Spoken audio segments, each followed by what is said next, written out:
Hello everyone, once again welcome back to my vlog. So for today's video, today is the day that I'm going to my rhinoplasty surgery.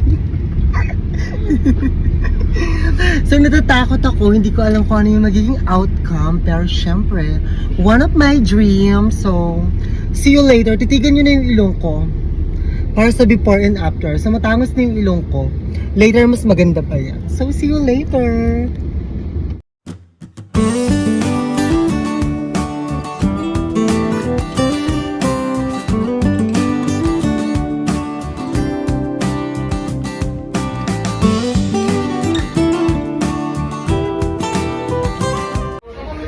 So, nandito na kami guys. Nandito na kami sa clinic. At ako na yung next.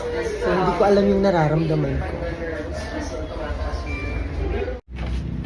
So, ready na ako. Nilagyan na ako ng something na hindi naman nakakaano. Parang wala naman ako nararamdaman. Natulungan ka na anesthesia? Hindi pa.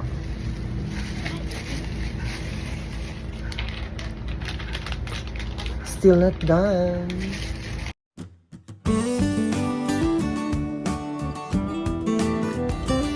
So, hindi tayo allowed mag-video sa loob while doing the surgery. So, I update you. 2 hours later. Wala, mas laki na. Kasi isa ng every, bawa natapos sa isang oras, wala pa isang oras, doon naman sa kabila. So, eto nga, going back home, sobrang bilis lang ng surgery. I think 1 hour only.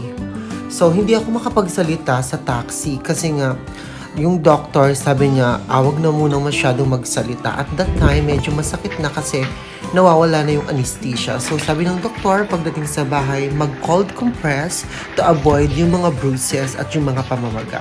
So, eto na nga, hindi masakit yung surgery. So wala akong naramdaman. Ang masakit lamang is the injection. Yun lang, nakwenta ko lang. Thanks for watching. This is Miss Angel.